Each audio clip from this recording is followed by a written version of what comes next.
Hello everyone. Welcome to RR academy. మనం ఈరోజు CBSE class 10th board examination 2026 గురించి మనం డీటెయిలింగ్గా ఈ వీడియోలో చూద్దాము.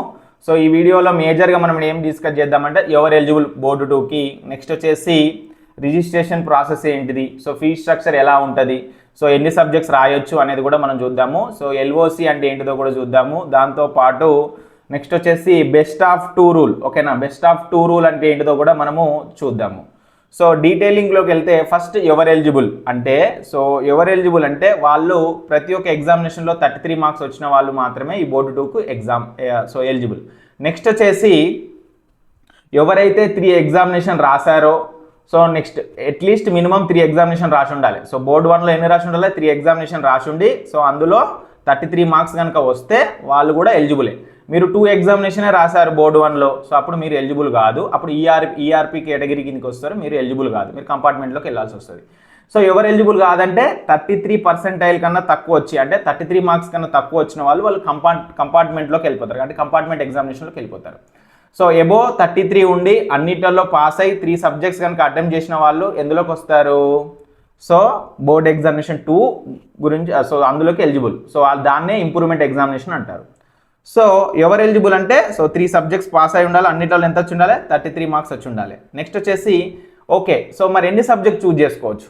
ఎలిజిబుల్ గురించి మనం చూసాము. ఎన్ని సబ్జెక్ట్ చూజ్ చేసుకోవచ్చు అంటే 3 సబ్జెక్ట్స్ మాత్రమే చూజ్ చేసుకోవచ్చు. మ్యాక్సిమం ఎన్ని? 3 సబ్జెక్ట్స్. అందులో maths, science, social science, languages. ఇవి మాత్రమే ఈ అన్నిట్లలో ఓన్లీ 3 చూజ్ చేసుకోవచ్చు. మ్యాథ్స్, సైన్స్, ఎనీ 1 లాంగ్వేజ్ కానీ, మ్యాథ్స్, సైన్స్, సోషల్ సైన్స్ కానీ, ఇలా మీరు ఏదైనా చూజ్ చేసుకోవచ్చు. మరి ఏవి చూజ్ చేసుకోలేరు అంటే కంప్యూటర్ సైన్స్ కానీ, నెక్స్ట్ ఓకేనా ఐటీ కానీ సబ్జెక్ట్స్ రావడానికి ఛాన్స్ అనేది లేదు. మిగతా సబ్జెక్ట్స్లో నేను చెప్పిన మ్యాథ్స్, సైన్స్, సోషల్ సైన్స్, లాంగ్వేజెస్లో ఎనీ 3 సబ్జెక్ట్స్ చూజ్ చేసుకొని మీరు రాసుకోవడానికి ఛాన్స్ అనేది ఉంది. నెక్స్ట్ రిజిస్ట్రేషన్ ప్రాసెస్కి వస్తే ఎల్ఓసి అంటాం, లిస్ట్ ఆఫ్ క్యాండిడేట్స్. మార్చ్ 31 వరకు ఆల్రెడీ చాలామంది కొంతమంది అప్రాక్సిమేట్లీ ఒక 10% పీపుల్ మాత్రము ఎన్రోల్మెంట్ అయ్యారు. వాళ్ళు ఇప్పుడు ఫీజు పే చేయాల్సి ఉంటుంది 16 నుంచి వెళ్ళి, అంటే 16 నుంచి వెళ్ళి 20 వరకు ఎల్ఓసి. అప్పుడు ఎవరైతే మార్చ్ 31 వరకు సబ్మిషన్ చేస్తారో వాళ్ళు ఫీజు పే చేయాల్సి ఉంటుంది. ఒక్కొక్క సబ్జెక్ట్కు 320 రూపీస్ అనేది ఉంటుంది.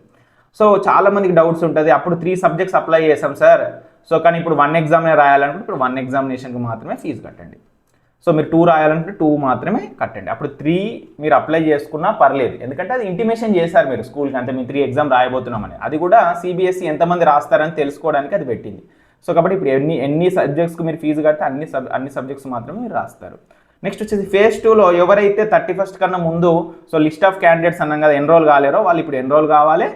ఈచ్ సబ్జెక్ట్కు మీరు 320 రూపీస్ పే చేశారంటే 320 × 3, మీరు 960 పే చేయాల్సి వస్తుంది. మీరు 3 సబ్జెక్ట్స్ రాస్తే 960, 2 సబ్జెక్ట్స్ రాస్తే 640, ఒక సబ్జెక్ట్ రాస్తే 320 రూపీస్. అది ఎప్పటి వరకు? ఏప్రిల్ 20 వరకు. ఏప్రిల్ 20 వరకు మాత్రమే ఈ ఛాన్స్ అనేది ఉంది.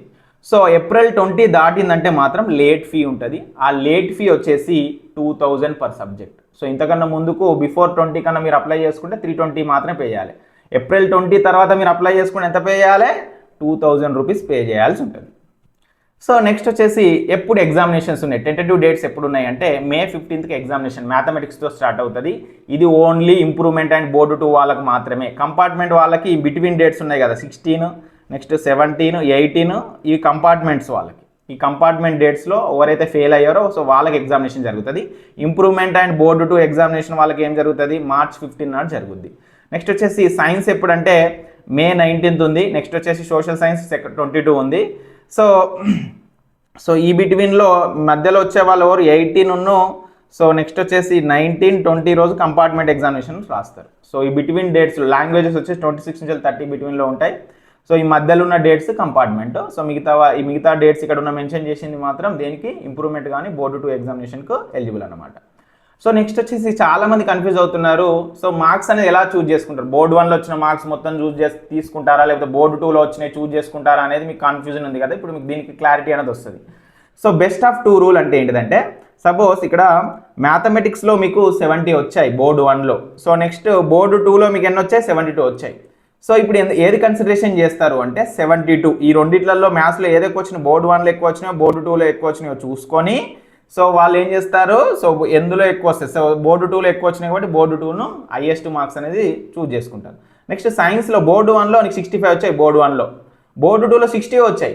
ఈ బెస్ట్ ఆఫ్ 1 ఏంటిది, బోర్డు 1 మార్క్స్ కాబట్టి 65 మార్క్స్ అనేది చూస్ చేసుకుంటారు. సో నీకు బోర్డు 1లో ఎన్ని మార్క్స్ వచ్చాయంటే 75 మార్క్స్ వచ్చాయి. ఎన్ని వచ్చాయి, సో సోషల్ సైన్స్లో నీకు 75 మార్క్స్ వచ్చాయి బోర్డు 1లో. సో కానీ బోర్డు 2లో నీకు 80 మార్క్స్ వచ్చాయి. సో బెస్ట్ ఏంటిది ఇందులో, సో 80, కాబట్టి బోర్డు 2 మార్క్స్ అనేది కన్సిడరేషన్ చేస్తారు. అంటే ఏంటిది, బెస్ట్ ఆఫ్ 1 అనేది చూస్ చేసుకుంటారు. మీకు బోర్డు 1లో ఎక్కువ వచ్చిందో బోర్డు 2లో ఎక్కువ వచ్చిందో ఈచ్ సబ్జెక్ట్ చూస్ చేసుకొని ఫైనల్ మార్క్స్ అనేవి మీకు మెమోలో మెన్షన్ అనేది చేస్తారు. సో కాబట్టి ఇది గుడ్ ఆపర్చునిటీ, ఎవరికైతే 60 to 80% వచ్చిందో ఇది good opportunity. So best of 1 తీసుకుంటారు కాబట్టి మీకు పర్లేదు. మీకు ఒకవేళ మీకు బోర్డు 2లో తక్కువ వచ్చినా కానీ బోర్డు 1 మార్క్స్ సబ్జెక్ట్ వైజ్ తీసుకుంటారు. సో కాబట్టి మీకు గుడ్ ఛాయిస్. ఎవరికైతే తక్కువ మార్క్స్ వచ్చాయో సో వాళ్ళు మళ్ళీ రాయడానికి ప్రయత్నించండి.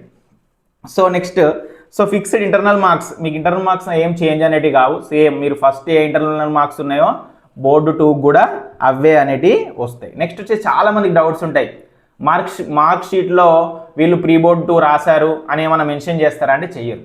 మీకు బోర్డు 1 రాసిన వాళ్ళకైనా బోర్డు 2 రాసిన వాళ్ళకైనా 2 బోర్డ్స్ రాసిన వాళ్ళకైనా కానీ ఒకటే మార్క్ షీట్ వస్తుంది.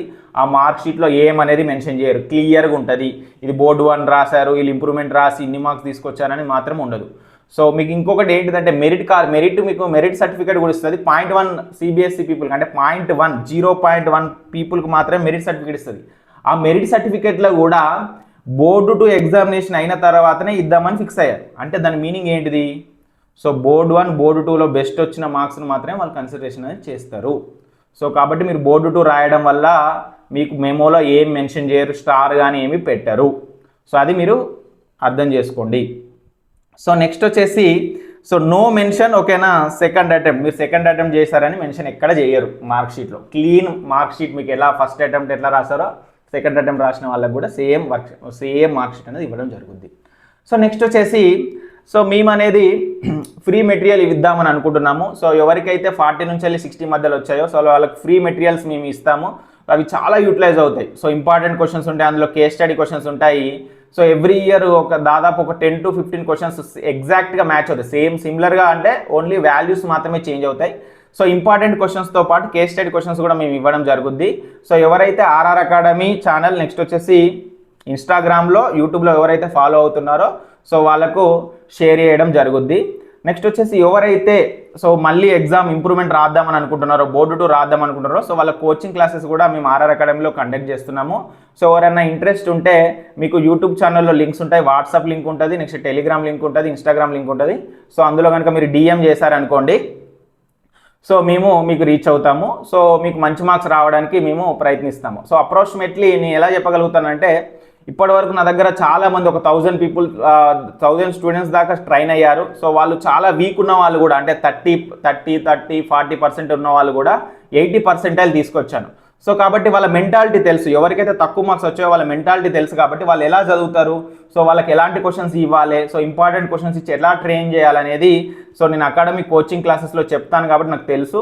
సో ఎవరికైనా ఇంట్రెస్ట్ ఉంటే మీరు కన్ఫామ్గా డిఎం చేయండి, వాట్సాప్ ద్వారా కానీ సో టెలిగ్రామ్ ద్వారా కానీ మీరు డిఎం చేస్తే డెఫినెట్లీగా మీకు రీచ్ అవుట్ అనేది అవుతాము. So for more updates so follow RR academy. So thank you.